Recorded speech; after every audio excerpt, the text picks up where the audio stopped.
Brilliance Audio presents On a Cold, Dark Sea by Elizabeth Blackwell. Performed by Siri Scott.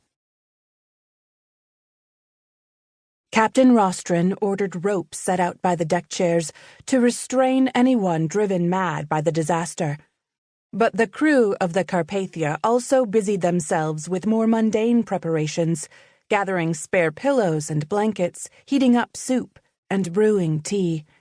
Dr. McGee bustled back and forth from the medical bay, laying in supplies for an unknown number of patients. A few light sleeping passengers poked their heads out of staterooms and asked why the engines were going so loud. The captain had insisted they not be told. No use in starting a panic. They'd all find out soon enough. In those frantic hours before dawn, it didn't feel quite real. The Titanic sending out distress signals, loading her lifeboats? There wasn't anything heroic about the poky Carpathia, yet the Mediterranean-bound liner was now speeding to the rescue, more than 50 miles off course. Lookouts stationed on the bow scanned the treacherous obstacle course before them, cheeks stiffened by the Arctic air. Chunks of ice dotted the water in shades of blue and white, an awe-inspiring sight to anyone not trying to steer through them. The sky was softening from black to gray when one of the officers saw the first lifeboat. A gangway door was opened, and ladders hung down for those strong enough to climb. The others would be lifted up in slings. The lifeboats were undermanned, and the Carpathia's officers were cautious, making each approach and unloading a drawn-out affair. In all, it took 4 hours to unload the boats, each filled with a ragtag assortment of millionaires and immigrants, some in hats and fur coats, others in what looked like nightclothes. The only thing they had in common were the life belts fastened around their chests.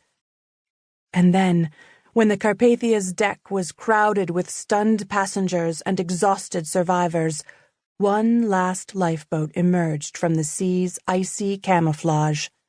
Weaving erratically, it made pitifully slow progress as the bent figures at its oars struggled to bring it flush with the Carpathia's side.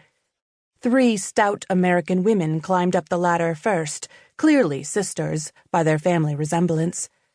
A twitchy-faced British woman clutched the hands of 2 small children and looked relieved at a steward's offer of tea. An elderly lady, assisted by her nurse, had to be pulled up in the sling. She was the only one who managed to smile. When the officer in charge turned to greet the next passenger, his heart sank. The creature standing before him looked like a character from a fairy tale, a frost maiden carved from snow. Her dark blonde hair was frozen in icicles around her homely face, which showed no emotion at all. A man's coat hung limply off her slender frame. The officer asked the girl her name, and she stared at him, bewildered. He looked at the girl's homespun dress and patched stockings. Lord have mercy, she wasn't even wearing shoes. 3rd class, and a foreigner. "Votre nom?" the officer asked, trying French.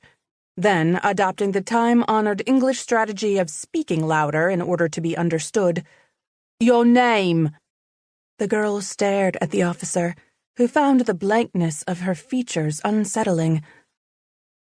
"Anna Halversson," she said. The officer steered the girl toward a steward and whispered, "Find that boy, Olaf, in the kitchens. We'll need a translator."